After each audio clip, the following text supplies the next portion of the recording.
As you all know, circumstances, today the roadblocks all over town, which has made it difficult for people to move to Kamkunji.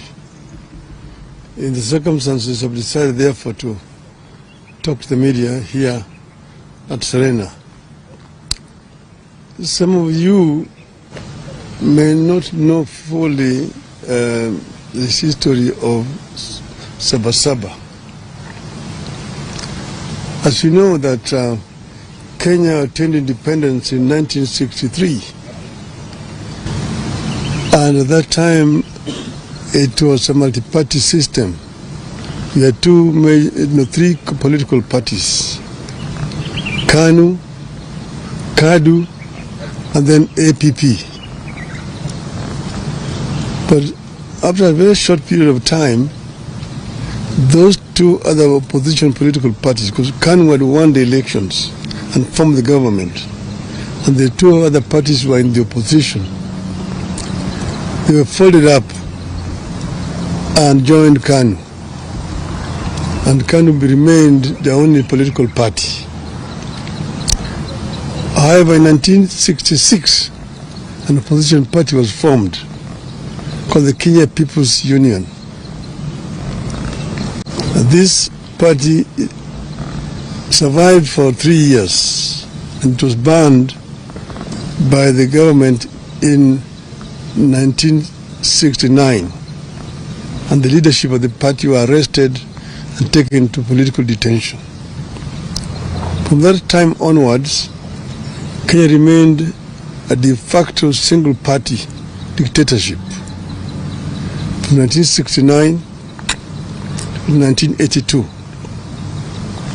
1982, when some of us wanted to form a political party,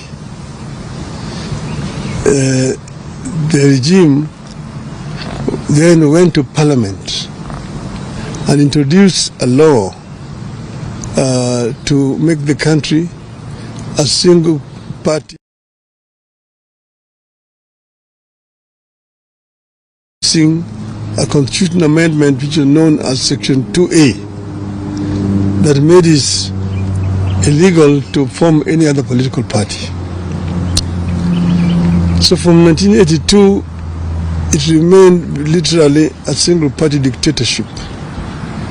But that is the reason why in that same year there was a coup attempt which did not succeed.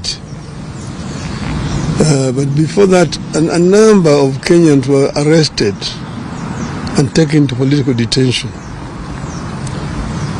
Most of them were lecturers at the University of Nairobi. Mukarunganga, people like Professor Katama Mukangi, Professor Willy Mutunga, Dr. Professor Yugi Akongo,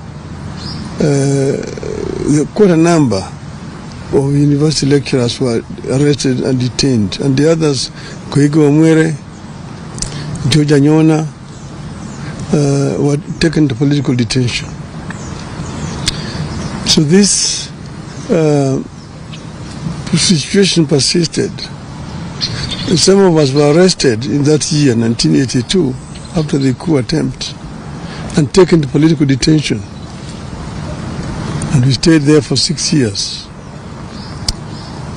Then in 1988, KANU brought an amendment to his laws, saying that they are bringing what they call direct democracy, where there was a nomination process where people were lining up behind the candidates. And then the returning officer would count the voters who had lined up behind the candidates. And whoever got the highest number of votes, if you got more than 50% in total, you are automatically declared a member of parliament without having to go to the ballot.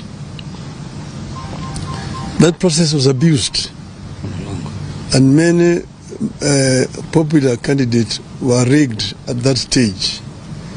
and therefore there was no real proper election in 1988. This now added momentum and anger to the movement for change. Among those people who had been rigged out were the late Kenneth Matiba and Charles Robia.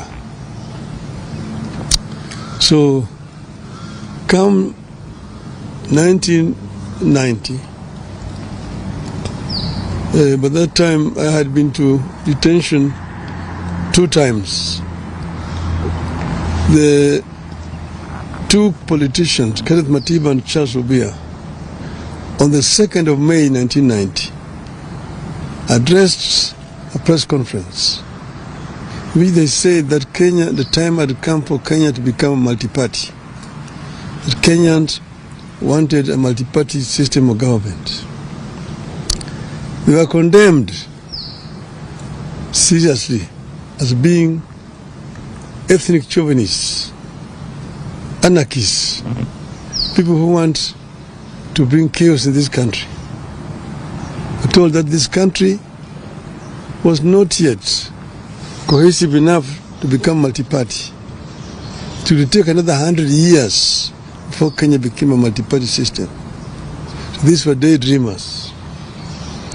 So the kind of machinery at that time set off now to demonize the 2 members of parliament, the 2 former members of parliament.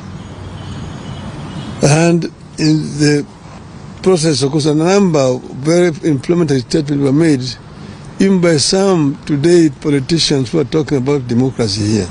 If you go into the archives, you see the names and what they said at that time. So in the process, Kenneth Matiba came to look for me to arrange for a meeting between him and Jaramogi Oginga Odinga, who's my father. I arranged the meeting, and then we met again. They met again with Mr. Robia, Mr. Neko, and after lengthy deliberations, the decision was taken that they would be supported. At that same time, they sent the goons to Matiba's home the following day to attack his family. Matiba's wife was very badly wounded, Edith, and she was admitted to Nairobi Hospital where we went to see her.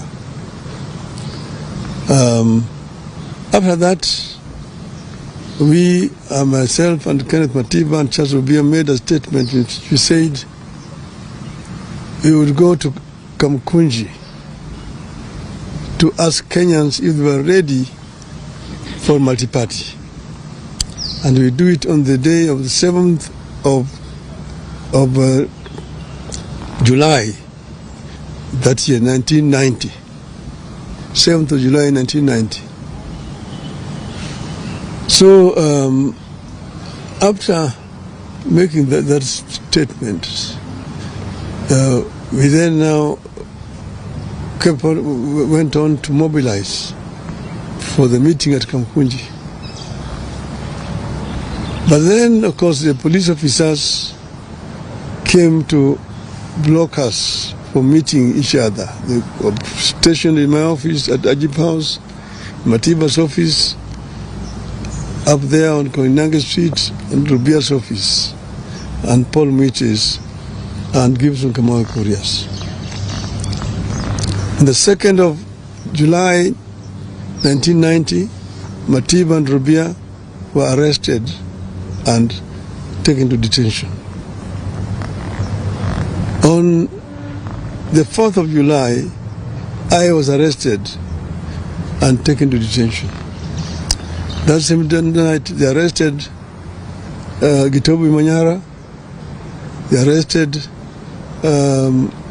John Hamenwa, they arrested now Justice Mohammed Ibrahim. Paul Mwite went into hiding. Kamau Korea ran into American embassy and sought refuge.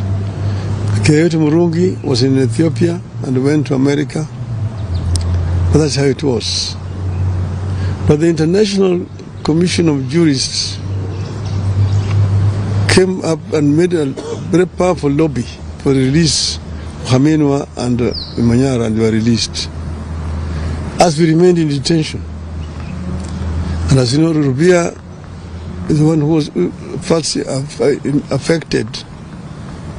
He got a very serious infection, was taken to hospital. Eventually, he lost his vocal cords and was released. Matiba suffered a stroke in detention and was removed and eventually brought to Nairobi Hospital, after which she was then taken to London for treatment. That completely undermined his health permanently. And these two people eventually died because of not old age at that time, but because of the injuries they sustained while in detention. Many people, but in spite of our being detained, the Kenyan people braved it and came out in numbers to go to Kamkunji on the 7th of July, 1990. Many people were killed attempting to reach Kamkunji grounds that time. So then, after we came out of detention, then Ford was formed. We formed Ford. After forming Ford, again we get pressed and said we were going back to Kamkunji. Eventually, when I was targeted again, I was moved away from here and taken into exile. But our people braved it and managed to march all the way into Kamkunji. And you see the photograph in front page of Nation there today. You can see Martin Chikuku, James Orengo, Anyang Nyongo, Masinde Muliro on the back of that truck getting me up to Kamkunji. That was not on Saba, that was on the 16th of November 1991. But it's still the Kamkunji. That's why Kamkunji is very historical for the second liberation of this country. And that's why we celebrate Saba. The fateful day on which Kenya's struggle for multi-party democracy took the most decisive turn is iconic and historical. It's a day rivaled only by the present day Masuja Day, previously Kenyatta Day, that celebrates the arrest and detention of the freedom fighters jointly called the Kapenguria Six. It is regrettable that the recognition and remembrance of Saba has not been consistent in its short period history of 35 years. One moment it is important. The next moment it is not. On this 35th anniversary of Saba, we decided to remember and to set the record straight on its significance, what it was and is, and what we ought to do with the foundation it laid for the country. Before that day, some patriotic Kenyans had demanded the repeal of Section 2A of the Constitution. A number of people, including Kenneth Matiba, Raila Odinga, Mohamed Ibrahim, Toby Manyara, John Hamenwa, and Charles Rubia, among others, were arrested and detained. It is quite unfortunate that some of the people we were fighting then and who sanctioned those arrests are trying to hide behind Saba to advance their political fortunes. Some of them are alive today and now are masquerading as liberators. On the fateful day, July 7th, 1990, thousands of Kenyans tried to gather at the historic Kamkunji grounds to take stock of the past, the state of the nation, and chart a path of freedom forward. We decided that Saba would be a march for political freedom and liberty, freedom of association, freedom of movement, freedom of expression, and a new democratic constitution founded on multipartyism. Kenyans wanted a fulfillment of the Kenyan dream, which was eradication of poverty, ignorance, disease, and good governance. That clarity of mission is what made Saba different from all other confrontations with the Moi Kanu one-party state. Saba therefore was and still is about the sacred and historic grounds of Kamkunji. It was not and is not just another routine street protest in Nairobi or any other town. At Kamkunji is where they held the last cow Kenya-Africa Union meeting in 1952. It is where Kanu's first rally was also held. It was also where the first Ford meeting was held after registration. Saba had a singular purpose: to the repeal of Section 2A of the Constitution and allow multi-party democracy in Kenya. Saba had clear and known national conveners: Kenneth Matiba, Charles Robia, and yours truly, Raila Odinga. It was what gave birth to a bigger and powerful forum for the restoration of democracy, Ford.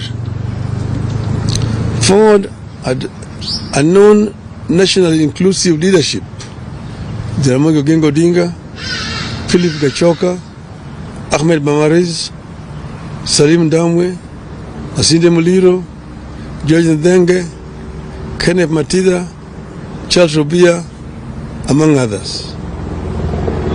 Saba was inclusive, democratic, and intergenerational. The old, the young, people in and out of the government, professionals, academics, trade unionists, civil society, women groups, and religious groups. All of them found their voice in what it stood for: a people's struggle for good governance, freedom, and equal opportunity for all. It was not one group against the entire nation. It was not community against that community, or of this age against that age. The movement stood for a peaceful and constitutional change of guard. That is the reason it focused singularly on amendment and later on the overhaul of the Constitution. These features are what made Saba succeed. A year after the march, on December 2nd, 1991, President Moi capitulated. Section 2A of the Constitution was removed. Multipartyism was reinstated. We achieved our core aim, which was to return Kenya to multipartyism. Today, we have more parties than one could imagine then. That single amendment paved the way for the complete overhaul of the Constitution and the birth in 2010 of a new Constitution that came with provisions for fundamental freedoms and liberties that our citizens enjoy today. It is clear that many of the ideals espoused by the dreamers behind Saba have become part of the national aspiration. We are a better nation because Saba happened. We have a duty and a responsibility to honor the men and women who dared to dream and to turn out at a time of great peril to themselves and their families. 35 years later, the country is grappling with a new wave of unrest and political activism. The question we have to ask ourselves is, where do we go from here? Do we embrace chaos or a coming together of minds and the country? As a living architect of the events leading to the Saba,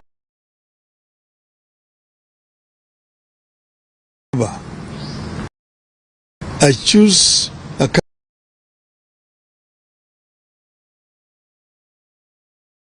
coming together of minds and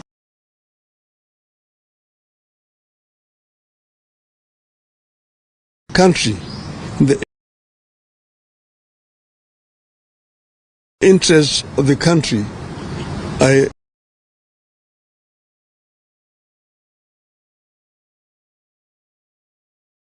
long fought for its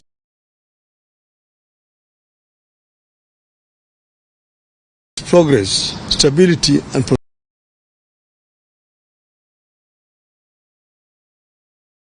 prosperity.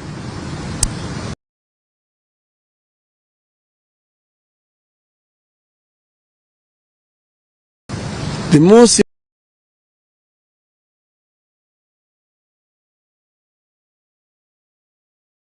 important struggle taking shape in our country today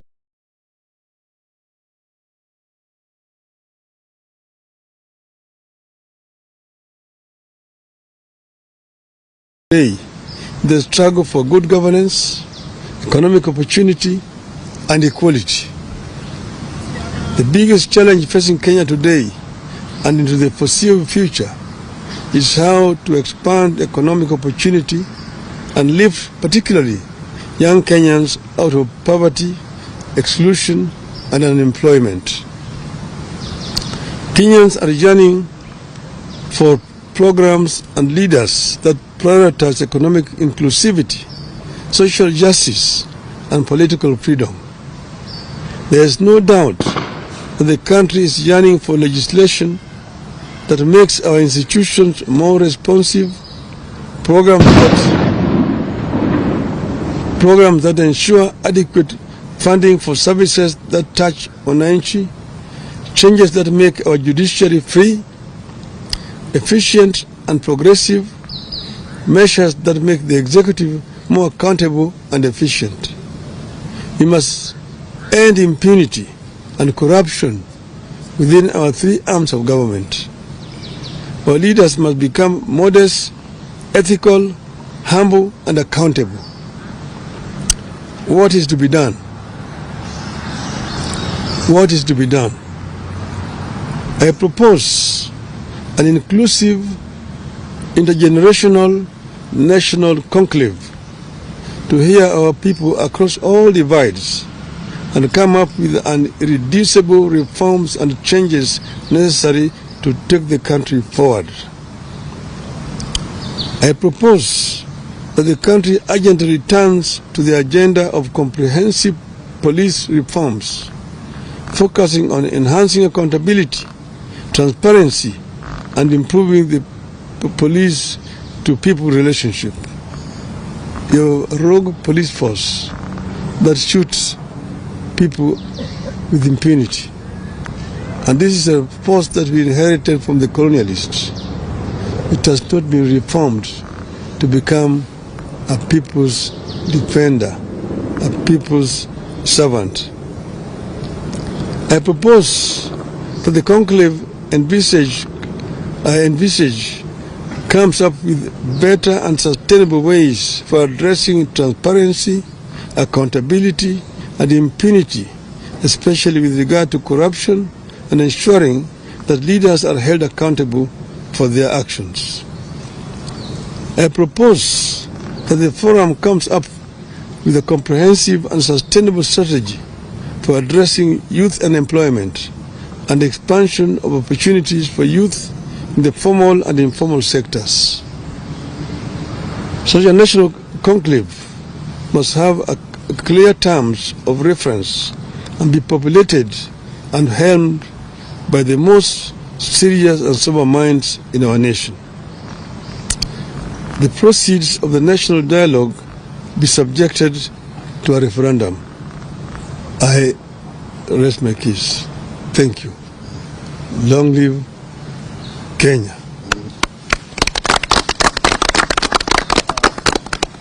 Do you have any questions?